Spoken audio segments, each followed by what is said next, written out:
গর্ভাবস্থায় মা বোনেরা কিভাবে রোজা আদায় করবে এবং যে মা বোনের সন্তান দুধ পান করে ওই মা বোনও কিভাবে রোজা আদায় করবে, এই বিষয়টি অনেক মা বোনের জানার কৌতূহল। এজন্য মা বোনদের জন্য অত্যন্ত গুরুত্বপূর্ণ এই মাসালাটি আমি যখন কালেক্ট করলাম, রিসার্চ করলাম, তখন আমি বিভিন্ন বিষয় একসাথে কোট করে আমি মা বোনদের বুঝার সহজার্থে আমি দুইটা বিষয় দেখলাম যে ফতুয়ার কিতাবে উল্লেখ হয়েছে। অনেক মা বোনদের জানার ইচ্ছা যে গর্ভাবস্থায় রোজার বিধান কি, আমি চাইলে কি রোজা ভাঙতে পারবো কিনা, কিংবা এই রোজাটা আমি যদি চাই পরবর্তীতে রোজাটা কি কাজা আদায় করতে হবে নাকি কাজা আদায় না করলেই আমি এর থেকে মুক্ত হতে পারবো।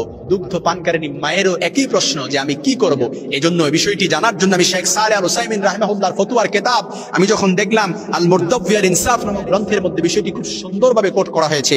সেখানে দুইটা অবস্থা তৈরি করা হয়েছে যে এক নাম্বার, মা বোনদের গর্ভাবস্থায় রোজা রাখার বিধান হচ্ছে যে তার স্বাস্থ্যের ওপর যদি কোনো প্রভাব না পড়ে, অর্থাৎ তার জন্য রোজা রাখা কষ্টকর যদি না হয়, যে এমন অবস্থায় যে রোজা রাখা তার জন্য কষ্টকর হবে না, তার শরীরের জন্য কোনো ক্ষতি হবে না এবং শরীরের মধ্যে মারাত্মক কোনো প্রভাব ফেলবে না, তাহলে এই অবস্থায় মা বোনেরা চাইলে রোজা অবশ্যই রাখতে পারবে। কিন্তু শরীরের ওপর যদি কোনো প্রভাব ফেলে, অর্থাৎ এমন অবস্থা যদি হয় যে রোজা রাখলে পরে সে অসুস্থ হওয়ার সম্ভাবনা আছে, কিংবা তার গর্ভের যে বাচ্চা আছে এই গর্ভের বাচ্চারও অসুস্থ হওয়ার সম্ভাবনা আছে কিংবা ক্ষতি হওয়ার সম্ভাবনা আছে, তাহলে সে রোজাটা অবশ্যই ভাঙবে। এক্ষেত্রে তার জন্য জায়েজ আছে। এবং পরবর্তীতে শেখ সালেহ আল উসাইমিন রাহিমাহুল্লাহ সহ আল মুরতাফি আল ইনসাফ নামক গ্রন্থের মধ্যে এসেছে যে পরবর্তীতে এই রোজাটা অবশ্যই কাজা আদায় করতে হবে, কিন্তু কোনো রুখসত ব্যতি রেখে রোজা রাখা অবশ্যই জায়েজ হবে না। দুই নাম্বার যে অবস্থাটা, রোজা রাখলে যদি তার নিজের স্বাস্থ্য কিংবা সন্তানের স্বাস্থ্যের ক্ষতি হওয়ার আশঙ্কা হয়, তখন রোজা রাখাটা কষ্টকর হওয়া এমন নারীর জন্য রোজা রাখা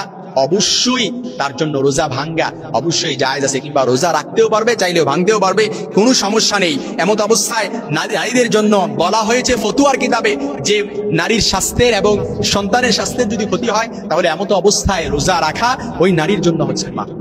অনেক মা বোন আছে যে রমজানে তারা কষ্ট করে হলেও রোজা রাখতে চায়, যে রোজা রাখার যেহেতু রমজান মাস ফজিলতপূর্ণ মাস, সেহেতু তারা এই রমজানের রোজাগুলো তারা কোনোভাবেই মিস করতে চায় না। এই জন্য অনেক মা বোন রোজাটা রাখতে চায়। এই জন্য ওই মা বোনদেরকে বলতে চাই যে এই বিধান আল্লাহ তাআলা আপনাকে দিয়ে দিয়েছেন, যে অবস্থাটা আল্লাহ তাআলা আপনাকে এই অবস্থার তৈরি স্বয়ং আল্লাহ তাআলার বিধান অনুযায়ী হয়েছে, সুতরাং এতেই আপনি সন্তুষ্ট থাকবেন। যালিকা হুকমুল্লাহ, এটা আল্লাহ তাআলার বিধান, এতেই আপনি সন্তুষ্ট যদি থাকতে পারেন, আল্লাহ তাআলা এটার মধ্যে আপনাকে অধিক ফজিলতপূর্ণ মর্যাদা আপনার আমলনামায় অটোমেটিক্যালি দিয়ে দিবেন। আপনি মনে করেছেন যে রমজান মাস যেহেতু রোজার প্রতিদান স্বয়ং আল্লাহ তাআলা দিবে, যেই জায়গায় আল্লাহ তাআলা বলেছেন আস-সাওমু লি ওয়া আনা আজজি বিহি, অন্য আয়াতে এসেছে ওয়া আনা উজজা বিহি, যে রোজা আমার জন্য আমি নিজেই এর প্রতিদান দেব, রোজা আমার জন্য আমি নিজেই এর প্রতিদান হয়ে যাব। সেজন্য অনেক মা বোন এটা মিস করতে চায় না। এজন্য মা বোনদেরকে বলতে চাই, আপনি যদি রোজা না রেখে এমন কিছু দোয়া ইস্তেগফার আছে, এমন কিছু ফজিলতপূর্ণ আমল আছে যেগুলো করে আপনি আল্লাহ তাআলার অধিক প্রিয়ভাজন হতে পারবেন। আমার মা বোনদের কাছে ইবাদত করাটা এটা তাদের কাছে স্বাদ ও আনন্দের,